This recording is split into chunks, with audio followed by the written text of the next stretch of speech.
Any other poll questions that we're looking at? Are you thinking about who has more pressure, Spurs or Knicks? Is that a legitimate question? I think so, because I feel like no matter which team you're talking about, the pressure of the Garden is always talked about, and that can go for the Knicks or against them, I think. And this is one of those moments where Wemby can have that singular, wow, he did that in the NBA Finals in Game 3. And when you think about all the great moments the Garden has had throughout, basketball history, even recent basketball history, Jordan comes back, has the double nickel. You've had Steph Curry's had a night there, LeBron, Patrick Ewing, and, they've all had these standalone, singular, great games that if it happens in the Garden, it seems to resonate a little bit more. But this is, Wemby's got to be able. Now, Karl-Anthony Towns, to me, is the MVP right now because I expected Brunson to be great. Now, he hasn't been great, but he's still been very good, and he's been clutch. Karl-Anthony Towns was a guy that I'd always go, okay, greatest shooting big man of all time. Now he's playing like a great basketball player. And he's sort of playing like Draymond Green with Golden State, but with a better shot, a jump shot. And he's played a point center, and he's done it extremely well. It's almost like he's taking a little bit of Draymond Green, and he's also taking a little bit of the Joker. But Mike Brown was on Golden State's roster as an assistant coach. So maybe he is looking and trying to channel that into Karl-Anthony Towns as a point center. And Karl-Anthony Towns, to me, has been the MVP so far. Yes, Marvin. And if you're the Thunder coaching staff, hey, Chet, this is how you play against Wemby because he's been attacking him the entire time and not playing timid. Well, you also have these moments that I was talking about. If you run down the list where Michael's double nickel, Steph had 54, Kobe had 61, Bernard King had 60 on a Christmas Day game. In the Garden, it seems to be magnified. This is Wemby's moment. You may not win the series, but now you have to kind of reclaim, hey, I can be the best player in the game. And look, was I ahead of the curve in, anointing him? Yes. Yes, because I think he has been outplayed. But he's 22. He's going against a guy who's 8 years older, and Karl-Anthony Towns is playing like he's 8 years older. The moment seems like it's slipping away from Wemby. It seems too big at times for him. You got to hit that jump shot. That's not a difficult jump shot. And they let him shoot it. Got to hit it. Dylan, what's the poll question for the first hour of the program? Well, Dan, we put up there 2 so far. We got who has more pressure on them tonight at the Garden, Knicks or Spurs. Do you want to guess what the people said? Well, what would I think it's the Knicks. So I'm going to say the Knicks is the majority. The people are 67% of the people are saying the Spurs. Yeah. I don't think we expect the Spurs to win now. Now we expect, for the first time in 50 years, the Knicks are favored they're supposed to win the NBA championship. Like this would be 28-3 Falcons and the Patriots if they would somehow lose this. I think that the pressure for this game is on the Knicks because if the Spurs win, now all of a sudden the Spurs are saying, boy, if we win one more and we go back home, we could be up 3-2. I would say the Knicks because they're expected to win. And it's really rare when we expect the Knicks to win a big game. Yeah, Dylan. For starters, there's no chance we blow this, Dan. But it's fun. Now it's we? It's been we. I have not heard we. It was them. I'm a diehard, Dan, so. Who was your favorite player growing up? Stephon Marbury. Oh, just in general or on the Knicks? You said we. It's the Knicks. Yeah, Stephon Like that's Marbury. your favorite team. Yeah, I love the Knicks. Okay. Never knew that. Yeah, but I've known you a few years now. Well, I don't want to reveal everything too soon. Yes, Marvin. I love the Knicks also. I'm a diehard. Favorite player, Anthony Bonner. Of course you Deep cut. Yeah. Yes, Paulie. And there's really, I think you're 100% right about the Knicks. 53 years of pressure, and now you're so close. People are probably making parade plans and scheduling things if you're a Knicks fan. And the Spurs kind of have a hall pass. Wemby got a little heat for how he finished game 2, but he's not going to get all off-season heat if they don't win. Yeah. The future's too bright. It's like they got close, like, oh, fantastic, what a great run. Spurs fans will be like, we're all set. And I hope this is not one of those where you go, well, Wemby will be back. Because there's no guarantee. We've done that so many times down through history. Oh, he'll be back. I mean, I don't know if Joe Burrow will ever get back. He got there. Of course, Dan Marino got there. Now, I know those are quarterbacks, but, we're talking about singular greatness here.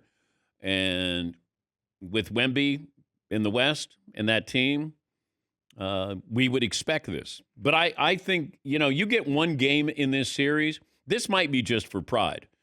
Hey, you know what? They took us, we took them to 5 games. We didn't get swept here. But if you can shut up the Garden for one night, look, I've witnessed this firsthand when the Yankees were going to move on and sweep the Red Sox. And to see and hear doubt is something amazing. And it's something that has never been replicated before in all the other things I've covered. But you could sense doom, dread, oh no. And this Yankee team was great. But all of a sudden, you take one game. And then you're like, okay, that's one game. And all of a sudden, you take the second game. And this is at Yankee Stadium. And this is with Spike Lee. And everybody, including Red Sox, were congratulating the Yankees prior to that Game 4. And I remember Spike Lee was asking me before every game after that, what do you think? I said, I don't think it's good for you. He'd be like, damn, I don't want to hear that. I said, well, then don't ask me. Next game, I see Spike. What do you think? I go, when we got to Game 7, covering that series, I remember I saw him. He goes, I'm not even going to ask you. Because I said, you're not going to win. It was just, you could tell. It was a feel. Now, granted, that was a seasoned team. It was one of the crazier moments in baseball history. This is a Spurs team. Doesn't have veterans there in a big moment in the Garden. That Garden will be crazy tonight. But all you need to do is give a little bit of doubt. Yes, Dylan. It does feel like a long time ago that everyone and their mother was saying whoever comes out of the West is winning the finals, myself included, yes. for the record. But yes, yeah. Looking back, OKC probably would have been a better opponent, at least to make this competitive. OKC would have been favored here. But San Antonio, 2.5-point underdogs, make some magic here. Do something memorable tonight. Yes, Marvin. Yeah, to me, the Spurs are playing with house money because this is almost like LeBron in 2007 when he took that Cavs team to the finals. I know the Spurs, this is a better team, but the fact that they got to the finals way earlier than expected, and you have a guy that we think is going to be the face of the NBA and goes on a magical run like this, they're playing with house money. Yeah, and I hope that the Knicks are able to win this now because this has been an incredible run. So they have won 13 consecutive postseason games. Only the 2017 Warriors, who won 15 consecutive games, have won more consecutive playoff games than this year's Knicks. Stat of the day, stat of the day, stat of the day, stat of the day. Here comes that what? Stat of the day. Brought to you by Panini America, the official trading cards of the Dan Patrick Show. And when the series started, I'm thinking, wow, this could be a coronation for a 22-year-old, or this could be one of the great basketball moments the Knicks have ever had. And I remember in 1970, the Knicks broke my heart because I was rooting for Jerry West and the Lakers, and I saw Walt Frazier have one of the great closeout games in sports history. And then in 73, I didn't think they were a great team. They weren't like 1970. But I remember watching the Knicks win an NBA championship. And I've been there subsequently in 1994, 1999, was able to cover those series. And now you have this. And they've done everything that you want a great team to do. They have produced, and they've had role players. Karl-Anthony Towns redefining his role. Jalen Brunson.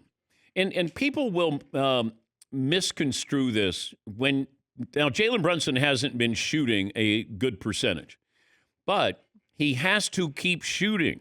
This is what great players do. Allen Iverson, you have to take those shots because it still allows your teammates to be able to do what they're supposed to do. They know their roles. I don't want to go to somebody and say, now you got to squeeze off 25 shots.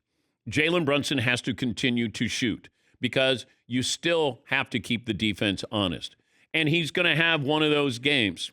He hasn't had it yet, but he's going to have a 39, 40-point game. But they are winning because they've had role players that they know their job and they've done their job. And Mike Brown deserves a lot of credit because this team during the season, this team down 2-1 to Atlanta, something changed. And I think Mike Brown is the one, and Tom Thibodeau famously is not adaptable. It's his way. Mike Brown has done a great job with this team. And to get Karl-Anthony Towns to understand his role, it's one thing for me to tell you what your role is. It's another thing for you to go out there and do it. And Karl-Anthony Towns has done that. He's taken it to Wemby, offensively and defensively. And also, Wemby has that potential game-winning shot.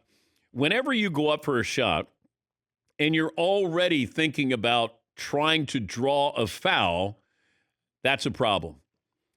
Take the shot, make the shot. Don't take the shot, and I might have a bailout if I don't make it. He should have made that shot. That's not a difficult shot. You know, Mitchell Robinson was closing on him, but Wemby's got that shot. You know, that's 16, 17 feet. Make the shot. Don't be thinking about falling. And I think, like, you can't be thinking about a couple of things when you're taking a shot. You take the shot, you're taking it to make it. Not, in case I don't, I'm going to fall down and try to draw the foul.